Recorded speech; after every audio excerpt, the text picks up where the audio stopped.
Well, I'm very excited that everybody joined us for the Expertise Project group today. One thing I wanted to chat about today, something that has become very important to me in the last week. I've been creating a ton of content, and I've been doing lots of Zoom interviews, and I've been doing so, and I'm also putting that on my YouTube, and I'm putting it on my podcast channel. I'm creating a ton of content, and then I get a little bit depressed when I go to my YouTube channel and I see I've had like 4 views, or I go to my podcast channel and I see that like 3 people have listened to it. And yes, I just uploaded them not long ago, but then it makes me think about how important it is for us to think about that message to market connection, and how if we have these messages and we have this content, which we all do as professionals that are monetizing our expertise, how do we make sure that that reaches our audience? And many times we think, and it's the old communication adage that you need to touch a person 7 times before your message gets across, which now I heard the other day, just talking to somebody else, that it's more like 20 times where we need to create that connection or to have that connection happen. And it's kind of aggravating, but it all kind of boils down to a few things. And that message to market connection, I think that time can become a lot more distinct and a lot shorter if we make sure that we are messaging correctly, and we have clarity in what we do and the problems that we solve, and we're speaking to the right audience. So that made me think about like the podcast piece. Like I love doing podcasts. I love just talking to people, and I love posting that, and people get value from that. I get value from that because I learned about the other person, but then the other person gets value from that because we have this engaged dialogue. But it's how we use that communication afterwards that then can create an impact in our business, and how do we connect that with the right people. And I think so many people today think about marketing and buying Facebook ads, and doing things on social media, and if I post on social media, then that's enough to get my message out. And often it's not, because maybe our ideal market is not on social media, or they're only on social media at certain times of the day, and our messages don't go to everybody. So we've got to think very strategically about how to create that connection. One thing that really gets, that every business owner thinks about, and we talked about this a little bit last week too, is that there's got to be a really in-depth analysis of your ideal client, who is the best match for your service. But then that is going to inform who your target audience is going to be. And that'll inform more of the broader communication strategies that will be. For example, my product is best for independent CEOs of companies. That means that maybe I think about my marketing strategy in a few different ways. So I'm on LinkedIn a lot, but LinkedIn's pretty saturated now. I'm on Facebook a decent amount, but Facebook is pretty saturated. So how do I make sure that my message is standing out from all the other noise that is surrounded on all of those channels? And the more that we think about that, and the more that we create those connections, that's where the message gets to market. So that's just what I wanted to talk about today. And what are some ways that within our own businesses that we can make that message to market connection more distinct and memorable? And that could be with our ideal client, but it has a lot to do with the psychology of how we talk about ourselves and how our potential clients, how they're needing our services. So that's what I want to talk about today. Does that, yeah. Any comments or anything about that? Yeah, I think you're right on point too, is that I think it's really important for us to be able to differentiate how we're different and how our services are unique and things like that. And that's part of the messaging that you use when you're doing your marketing, because Shelby and I've talked about that. Sure, I can publish your book, but why is it different to work with me? Like, what's the different things? So, and then of course, when you're talking about the different platforms, I think it's really important that you are cross marketing.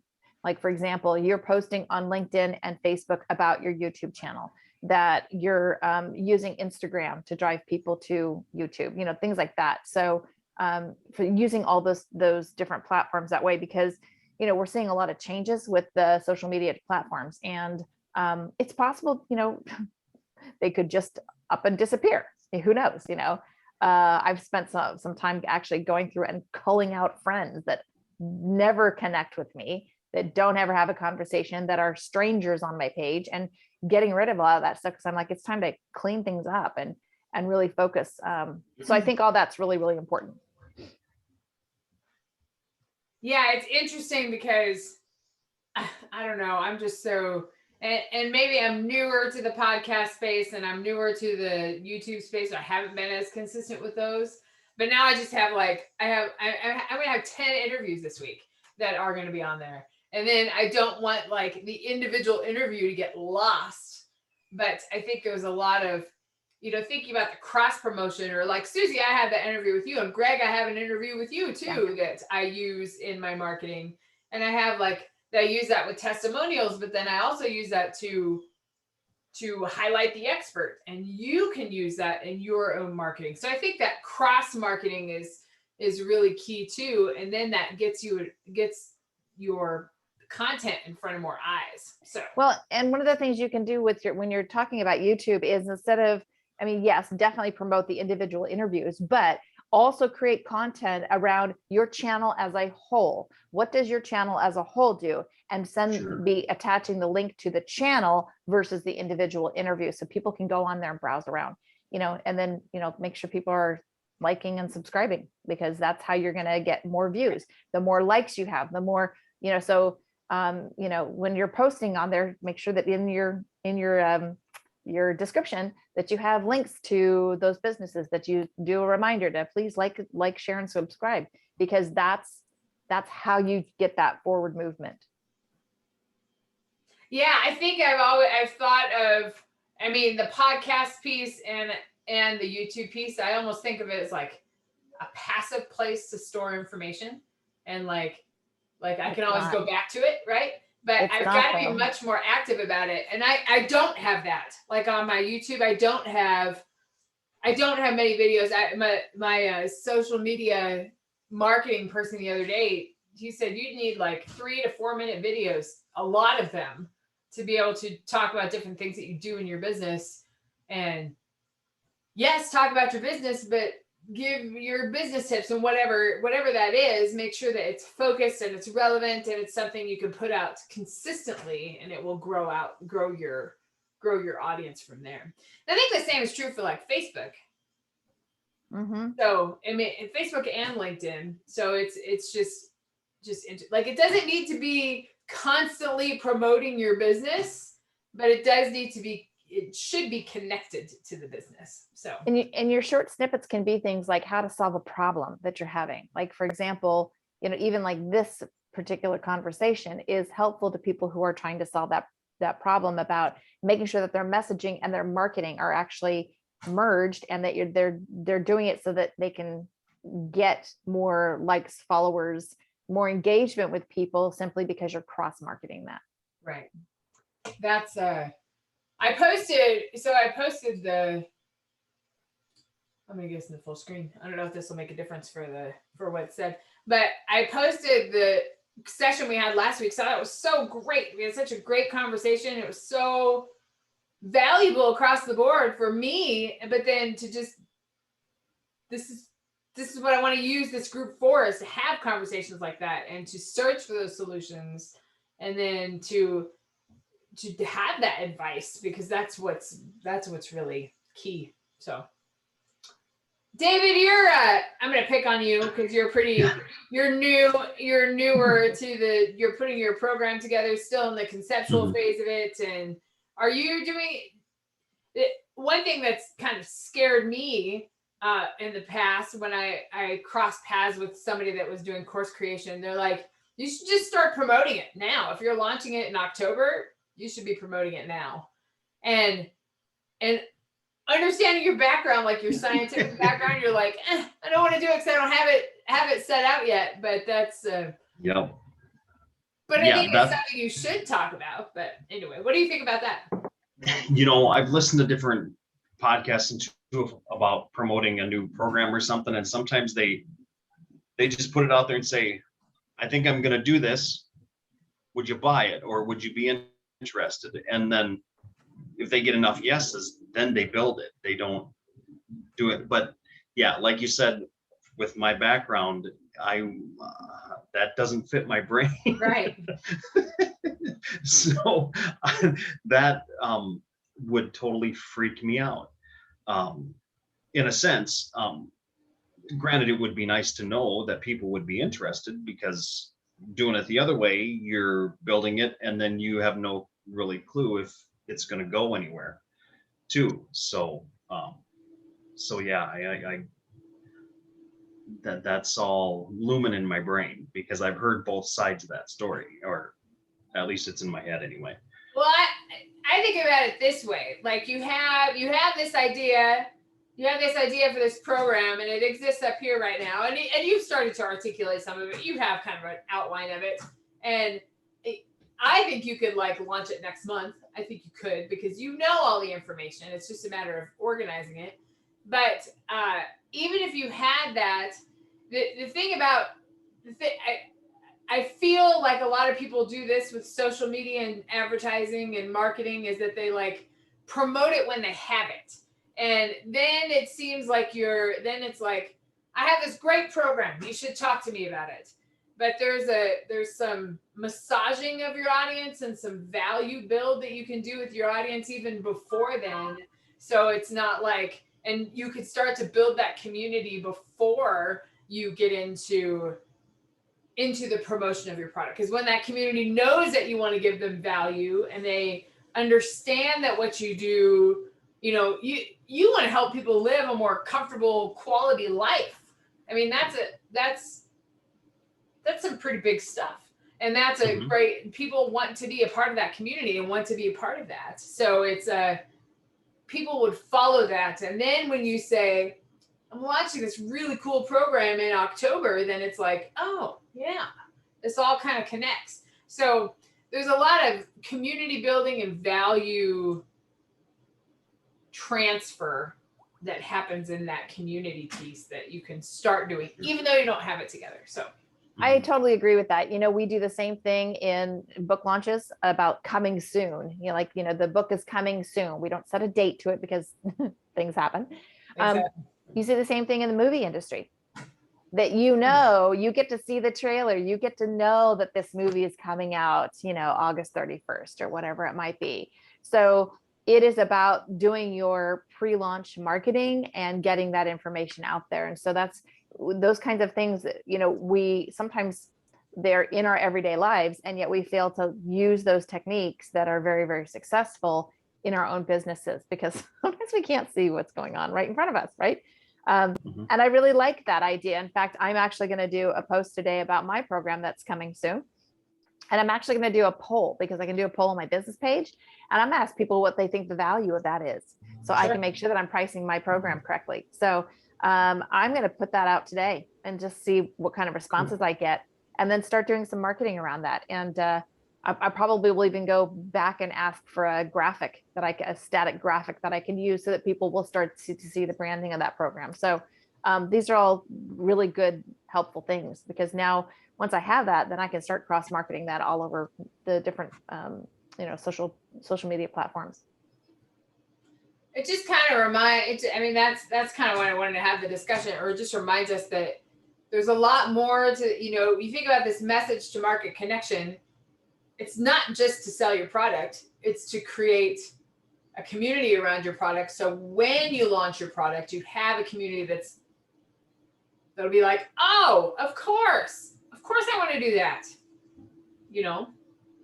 So it's interesting. And like Susie and Greg, both of you hit authors, or potential authors that are like thinking, I need to do something. I have this idea up here, but I don't really know how to get it out and how to publish a book. And I don't even know if I can publish a book. And Greg, I think your business definitely follows in that And like, let's have a conversation give me 6 Zoom sessions and I'll send you, something you can use in your first manuscript. And that's, I think both you and Susie talk to those potential authors and transferring that excitement and I guess process to them. And there's a lot to be said for just that it's not passive marketing, but that active value-based marketing that I think can draw in that audience. Because you can have a big community, and Susie, you talked about this too at the beginning when we talking about Facebook. It's like you can have a ton of people, a ton of friends. You can have people in your community, but is that the community that resonates with what you're offering, or it resonates with your brand? So it all aligns together. And especially with what you're talking about, with what Greg and I do, we don't work with authors. We work with people who want to be authors or people who consider themselves not to be writers, because we work with a lot of business owners, entrepreneurs, coaches, consultants, all those kinds of people that say, I've never written a book. It scares the hell out of me. I'm not a writer. This is way outside my comfort zone. Okay, that's great. Let's get you the support that you need, because your business does need a book, because you're missing a whole piece of your marketing that could be happening. So truly, we say we work with authors, but really we don't. We work with people who want to have a book and are not authors, and they're not writers by trade, and they're like, I don't know where to start. So yeah. And that's something I was gonna add to that too, because I think Susie and I did a recording really just talking about the methodology of Speakeasy, but I think that we could take it a step further to really talk about the collective publishing process of explaining, the way I've been kind of talking to people about it is that imagine that you're running a marathon, but it's a relay. I am the first leg of that marathon, but eventually I'm going to hand that baton off to either a writing coach or an editor, because what I do for people is that first draft. I kind of create that shitty first draft. And then from there, it gets developed and polished into a second, third, final edit that people, like Susie says, are just green. They have no idea what this whole idea of publishing a book is about. And I think that just speaking to the problem of how do I even do this? How do I overcome this obstacle of just, I see these books lining bookshelves in these bookstores and think, I'll never do that. And really we can speak to, yeah, you can. People do it all the time. And here's how you can do it. And so I think doing a series of videos and making it almost more conversational in terms of its promotion, but at the same time, it's really answering the bigger questions. How is this done? And we walk them through step by step by step to answer that problem. So that's something that I'd love to utilize, creating more marketing videos around that isn't, it's promotion, but it's done in a way that's informative.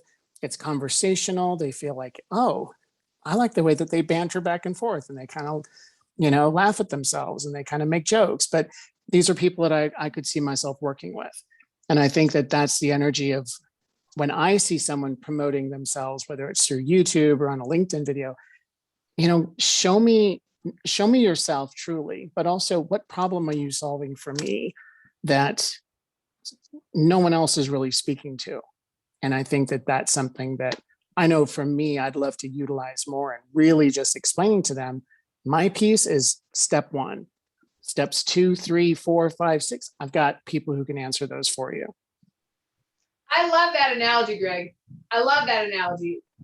I think that's a great analogy to what you do and the problem that you solve. You should put that on your profile or make a post. Well, I'm gonna make headbands for all of us so we can look like we're runners. So we're gonna be like a little running team. Fit in that qualification at all. But that's I think. Wait a minute. Does that mean that I have to be the one at the very end? You are the final leg. You are the sprinter. Yeah. You are taking us to the finish line. Yes. I got to work on my speed. Yeah. I'm more of the support system on the side that holds the water, and then when you want to create something bigger out of your book, then we have another relay to run. Yeah, so Shelly's over there with the pom poms in the water. Yeah, I think that's great. well, and even just this conversation with Greg and Susie, just like tweaking how you market and the message that you have, like you're not speaking to publishers, you're not speaking to authors, you're speaking to people that want to be authors. So inspiring them to take that step to become an author, to create more credibility in their business, than authority in their field. Like that message is way different than let me help you publish your book. Well, and sometimes they don't even want to do it. Okay. So Right. there's that whole, And that's like, there's the, yeah. there's the whole piece of energetically getting past that. I am terrified to do this. And so, and that's one of my superpowers, is getting people past the fear. And Greg does this as well. When you get people past the fear, they know they don't want to do it. They absolutely are terrified to do it, but they know that they need to. They know it's a deep knowing that I cannot move my business forward if I don't step into this, because I am now, in competition with everybody else in my industry, and I'm not seen as the expert because I don't have a book. So it's really being able, and this is why I call it business ascension. It's truly taking your business to the next level by playing, with the big boys. And so, getting people past that fear is a huge, huge piece of it. The energetics, the psychology, the self-talk that goes into that is huge, huge.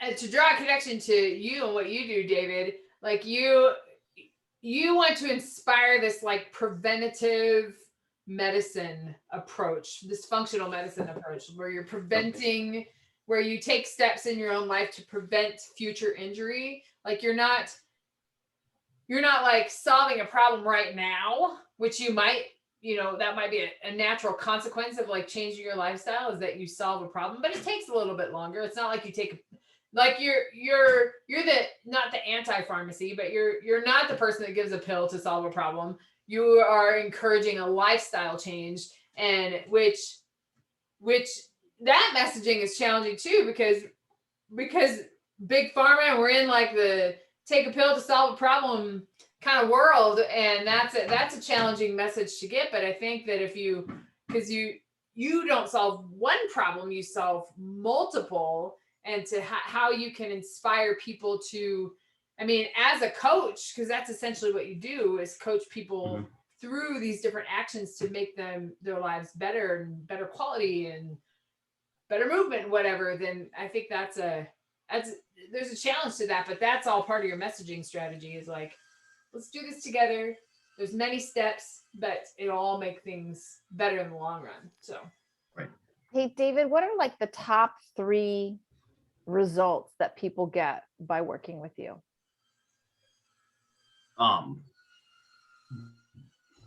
Just, overall vitality, just feeling better. They're probably going to end up with more time to spend quality time with family. I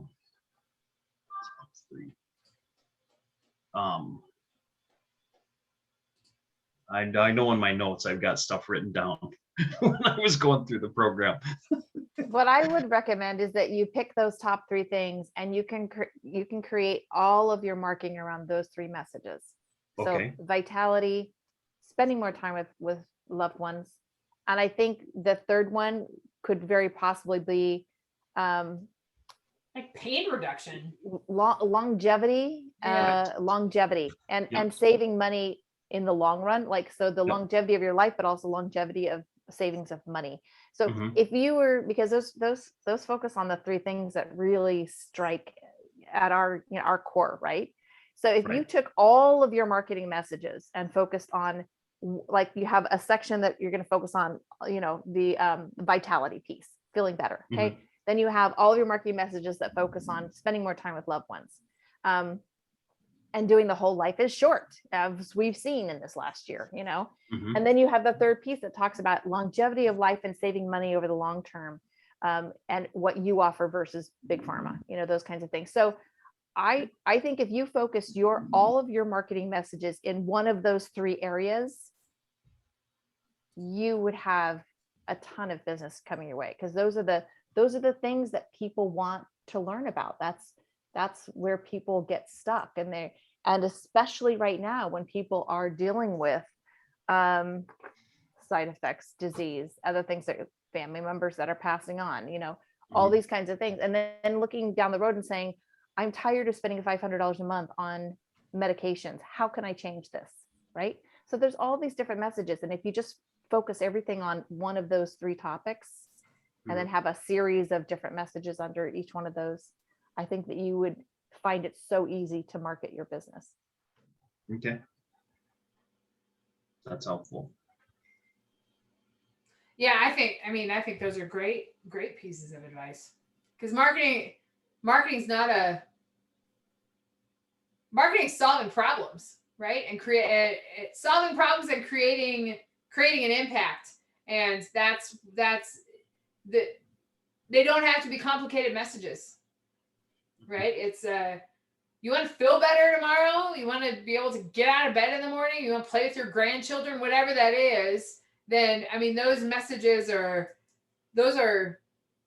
don't have to be complicated. Mm-mm. And they also don't have to be about a program, right? But Sure. you're because you are inspiring people to make a change, a lifestyle change. And I think particularly people in your target audience, they're like, their joints are creaking when they get out of bed in the morning, and they aren't as active as they used to be. And I think there's that vitality piece will definitely draw into that. Yeah. But if you come to them and just say, I know you got a problem, this program can solve it, it's going to be like, I don't know. I have too many people telling me they're going to solve my problems and nothing ever works. So, Sure. but then Right, because inspire that a little bit more. It's the magic pill syndrome. You take a pill, everything will be better. Yeah. I think if your marketing messages all ended with something like, let's have a conversation about what you want out of your life. Like, what are your goals? Like, what do you want? Do you want to feel better? Do you want to save money? Do you want to spend more time with family? Like, what are your goals? And then we can figure out what is it that you need help with. Sometimes people don't even know. They just know what's Sure. going wrong, and then they don't know, and they just don't know how to fix it. So, Right. yeah. So just, steering everybody towards having a discovery call with you. Yep. Then when the program is available, then you can say, okay, you can either work with me individually or you can do the program. It's up to you. Sure. Yeah. Yeah. Shelby, can I share one quick thing that it just came to me from a conversation I had with one of my potential authors, who's also a coach, and just talking about a similar thing as far as how to promote themselves using a book or a blog or something to get your message out there. But it was just like, there's just so many conflicting messages, or so many people trying to say the same thing. And so something came to my mind that I remembered from a training that I did not too long ago that really talks about, it's an acronym. It doesn't really mean anything. It's just IEEO. And the I is interrupt. And so it's having a means to interrupt somebody in a very casual but impactful way that gets them to stop and pay attention to what it is that you're talking about. So having some kind of question, some kind of message that is an interruption for people, it grabs their attention. Then the first E is engage. Now you engage with them. Whoops. Sorry, I had a call come in.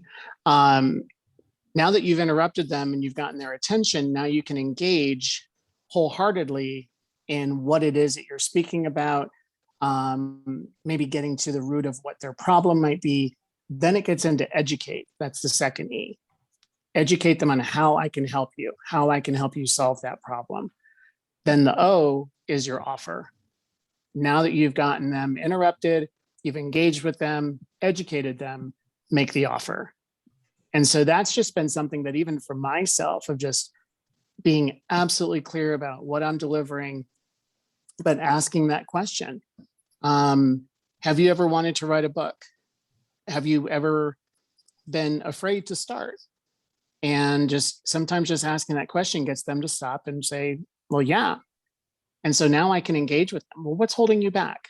What is it that is it fear of writing? Is it making the time? Is it nobody will buy my book? Nobody cares. And then it's educating them on how this method works, how I do it. And now that they've totally been like, that sounds easy enough, now it's the offer. So I just think that's something for, even just in putting a video together, any sort of marketing material, that finding a way to capture all four of those for me has just been really useful and helpful. I love that acronym. That's I do too. I like that. It's pretty awesome. Yeah, so there's I almost think of it in phases, like the interruption phase, like to get your audience or to get your potential audience thinking about, yeah, maybe I need to do something different. Maybe you inspire some thought in them about that there needs to be some sort of change, because making a lifestyle change is a big commitment. Writing a book is a big commitment, and just to interrupt and have those thoughts. And then the engagement piece that's where you talk about how you can help them solve the problems. It's very much a coaching model too. And then the education and the offer is all part of that. So the offer, I think the offer should be the last thing you talk about, right? Because your clients, because then, gosh, what call was I in the other day? We were talking about, I was in another mastermind call, and we were talking about sales, and there's a salesperson in this mastermind, and we were talking about connecting with, understanding your audience and connecting with their emotions, and using what means necessary to get through to them to sell. And I told a story about the Vivint salesman. Has anybody ever come across Vivint, or the home security system salespeople? They are like the most aggressive salespeople on the planet. Mm-hmm. And they come into your house and you can't get them out for like 90 minutes, because then they sit there and they talk to you until you basically sign something. And it's a horror.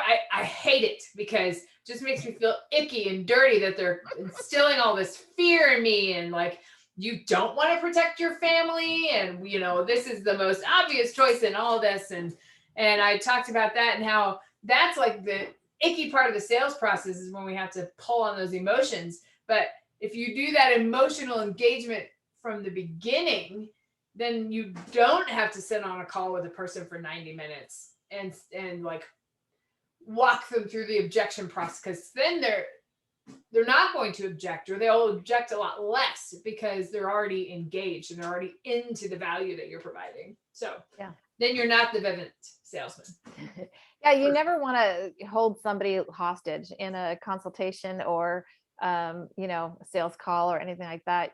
You really always want to make sure that they feel like it's just a conversation, like there's equal exchange of give and take, and that they're not sitting there and you're blasting them for 30 minutes on what you offer. It has to be, that's why I like the word discovery call, because it really is discovering what are their needs, what are their hopes and dreams, what are their wishes, and do you offer something that can help them with that? So absolutely.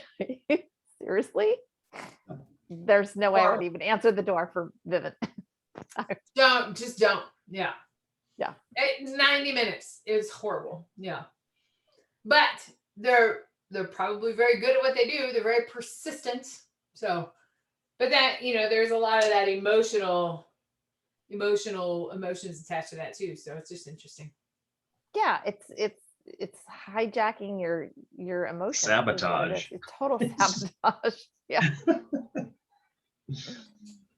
Exactly. And I think about all of our programs, like we're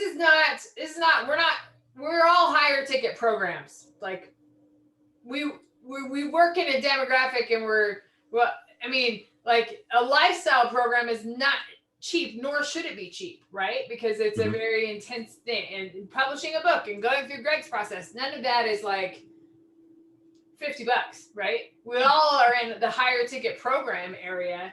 And so that's the other thing too. If you don't start building those relationships and you're like, well, it's $5,000 for my program, your audience is going to be like, no. but if you build that relationship and talk about the value, and then when you say something like $1,000 or over, then it's not that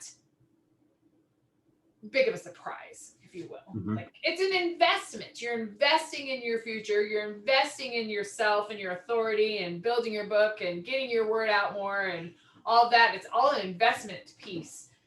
But you've got to massage the conversation a little bit before you get to the big ticket piece, before you get to the offer. And that's why I think like that the acronym that Greg brought up, I think that makes a lot of sense. Is that you interrupt him, you engage him, you educate him, and then you talk about your offer, because then you built your value to that phase, which has everything to do with the message to market. Like, you're going to put a message out on Facebook and it's not going to get to everybody. It's not going to get to your target market. So you have to keep doing that. And then when you have that engagement, then you start to engage in groups and build that community. And then your offer becomes a lot easier. So, right. So like, yeah, David, just like a building community perspective. I mean, right. That's, I think, kind of where you're at now. Even though you don't have your offer articulated, right. It doesn't mean you can't build a community and talk about it. Yeah, and that gives me a whole different perspective on how to build that group too, because yeah, I was thinking that was the offer was going to get what was going to get them in that group to listen to me, but this is a totally different way of looking at it. So this is going to help a lot. Yeah, and that's because not everybody's going to take your offer, because it's going to be high ticket and not everybody's going to take it. But you know, that's what the whole idea of the funnel is about. Like, you capture a lot, and then you get down to the people that are really going to grasp onto the program. So you might have 100 people in your community. You're probably going to get 3 of them, right? So there's so just creating the community around your mission and your values and what you care about. And then when it gets to your offer, it's not going to be everybody, because not everybody can afford it, and maybe they have other things going on or whatever. But then you have the ASEA part, which can kind of connect onto that. You have multiple offers to play, but then there's that building the community first is a lot easier than going for those 2 or 3 people.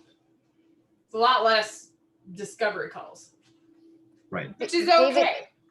David, one of the other things that you might find helpful for you too, because I find this is very helpful for me, is to be in other groups that are similar to this type of work that you do, and watch the feeds. Like, watch when people pose a comment or a question, and weigh in, start engaging in those other groups, because that, like, when somebody puts out a book and they've published a book, I always go on there and say, congratulations. And especially if like they've got a great, fantastic cover or whatever it might be, and say, holler if you need help with book marketing. Right? They've got a book. So I'm going to offer them my congratulations. So I do that in all of the feed that I see, in whether it's on LinkedIn, Facebook, wherever, that I'm always engaging in other people's groups, because I don't know what everybody offers. I might have something that is different, or that somebody needs, but they don't know where to go.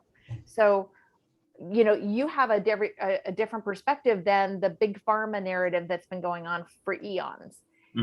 Your voice is going to be very, very important for people to hear.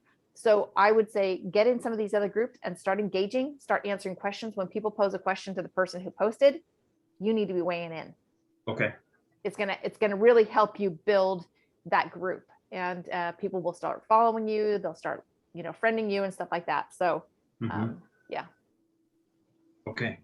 Greg, I was thinking about you in this conversation too, because I think last week we talked about how you talked about doing this blogging community. That might be kind of fun way to like start your funnel and start your community. Just have like a guided journaling time. And then that could be a way to kind of you introduce yourself to an audience and start to inspire them to think about, if they're here to write, then they might want to write something bigger. So. Well, I have been throwing this idea around with Susie for what feels like forever. And I'm sure she's just like, get off your ass and do it for once. Like, I have no problem getting on video when someone's with me. Like, it took you guys to get me on video just to to do that piece. So I could talk all day to people and do small 5-10 minute interviews, call it the guided vocal journaling method, which is part of Speakeasy, but explain how this can lead into creating content for a blog. This could be the beginnings of a creative piece that you've always wanted to create. It could be something as the start of a book. So I think just giving people a snapshot and seeing it in real time with real questions, real engagement, and having a section on my website that's strictly just going to be video clips of different people's experience with Speakeasy. That is something that I could do all day. And Greg, I was going to say, you could create a group that people can join if they want to take this process, and you could do it kind of like and stuff that you've done in the past, where you put out a 3 to 4 minute video about what the writing topic is, and then they have to go write on it, and they don't have to share necessarily what they wrote on, but they have to share some kind of comment about what the experience was like for them. So I think that that's kind of like one of those things where you get people thinking, and you could even create this online blog kind of thing, video blog on Facebook, to where you're posing the journaling prompts. I love it. Yeah. Can absolutely do that. Yeah. Lots of different ways to engage. Which is cool. Yeah, it's this. I learned a lot today in this discussion. Yes. Lots of ideas. Yeah, I have homework for myself. It's always a good meeting when I know I walk away with to-do things. Like action items that I need to get done like this week. So I'm like, oh, that's a good meeting. Yeah. That's always good. I love the expertise project because it makes us think about these things. Mm-hmm. And it reminds us to do these things. I'm excited about these more focused pieces, because it's not something that it reminds me that shit, maybe I need to do it too. But then it's to have the conversation and all these different ideas about groups and different ways that we can engage, I think are just so powerful. So, and if you haven't seen Susie's interview, I love it. And it's on my YouTube channel, and you should follow it. So, okay. And it's Shelby Joe Long Coaching. And Greg, I need to get, I've done the testimonial interview with you, but I need to get you, the expert interview. So we haven't done that yet. I'm ready. Perfect. Well, we can talk about that on Friday when we meet. So Shelby, you got my message that when you're doing interviews, just keep it, I don't know how your screen looks right now, but keep it so that you have everybody on the screen all the time. See, that's the four. Do you see the four of us? Yes. Are we all, yeah. Yes. You see the four of us right now. Yeah. Do all of your interviews that way, because I have been, and it somehow, then it just focuses on the one speaker when the one speaker's gone. So yeah, you need to switch that up, because it's really distracting to somebody who's watching. They need to be able to see the whole screen and not have the screen flashing back and forth. I don't know how to change that. Before you start recording, you've got to change your view to gallery view. Gallery. To what? To gallery view. Uh-huh. Change your view before you start recording. I did. It has been that way.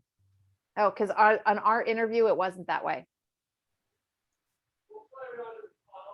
Yeah, I mean, it goes back and forth. Always been that way. But then I noticed in my conversation, I did a Zoom interview the other day, and I had it in gallery, and I had it on the full screen, and it switched back and forth. So I don't know. Weird.